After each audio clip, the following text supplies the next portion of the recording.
إنما ينهاكم الله عن الذين قاتلوكم في الدين وأخرجوكم من دياركم وظاهروا على إخراجكم أن تولوهم ومن يتولهم فأولئك هم الظالمون. بلام خواهي پروردگار نهيتان ليكا برهلستي أوتان ليكا كأو كساني قاتلوكم في الدين بسبب دينك تان شريان لقلت هل جرسان دنو بربابون لقلت شريان بربا كردو لقلت أنا قاتلوكم في الدين وأخرجوكم من دياركم لنا شوينو جاقاو رقاي خوتان كردوني أن نتدران ودران براندون وظاهروا على إخراجكم ديسان شردني خوي بمباشر هاتوي توي در كردبه خلقاني چي تري هانداو تويتي دريان كان والله مستحقي ولم ناو چي بيان كان درو فرقناك اويش چوت الريزي اواني تروا ام كساني ام سي جرمان هي قاتلوكم في الدين واخرجوكم من دياركم وظاهروا على اخراجكم امانا نابي بهيت شويق ولا يان بودر ببره نابي بهيت شويق دوستايتيان لقلب جيره نابي بهيت شويق لا ينقريان بودر ببره سوز وخوشويستي وعطف وميلك حتى كخواي پروردگار ليچك لباسي ولا أكان أفرمي ولا تركنوا إلى الذين ظلموا فتمسكم النار ركون أفرمي لناخي خوتانا لدلتانا بهيج شويق يكتوز ما إلنبن بلاينا فتمسكم النار وهي شنا جهنمو بسببي أول أجر لناخي خوتا يكتوز ولا اكتهبي بو أو كافر بو أو دا صلاة دارا كافرك دجاتي إسلامي كردو ومن يتولهم فأولئك هم الظالمون هر كسيكيش دوستايتيام بكا لا ينجيريام بكا أو بتأكيد لو كسانية كخواي پروردگار ناوي بردون بظالم هنديكيش وصفي ظلم لقرآني بيروزا بمعنى مشرك وكافر هاتوا إن الشرك لظلم عظيم لكفر عظيم لظلم عظيم يا ظلم جاري بمعنى الشرك هاتوا وهروها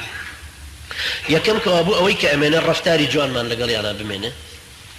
تعاملي كرين وفروشتن ودياري وهلسو كوتو انا من لقالي انا بمينه طبعا وتفصيلي شي لسرا نميزدر باسي بكم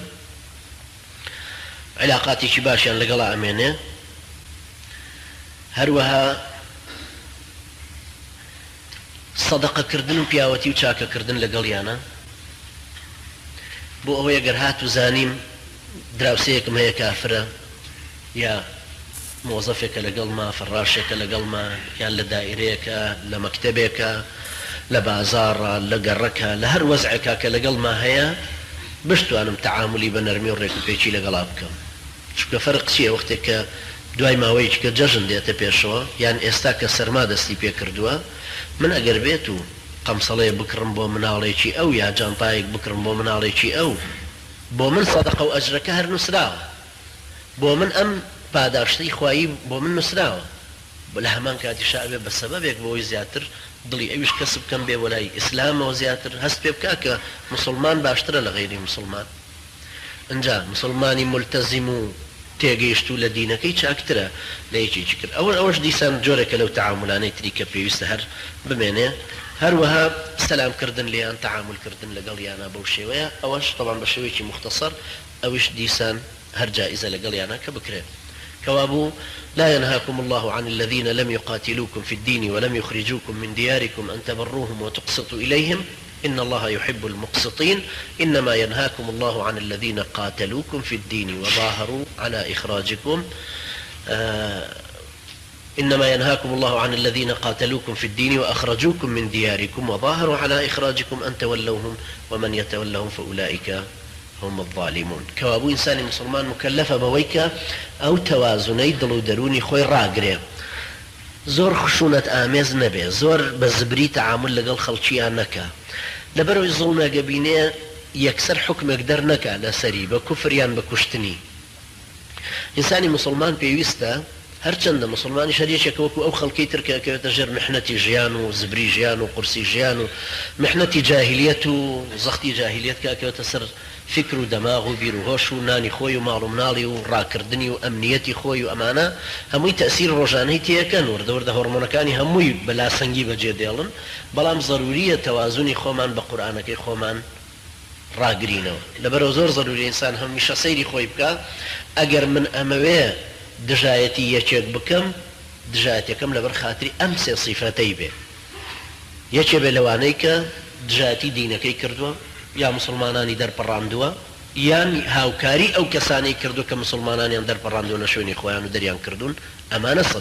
سەبەبن بۆ دژمندارێتی نەک لە خۆمەوە بە هەر صیفەتێکی تر بێنجا هیواداریشم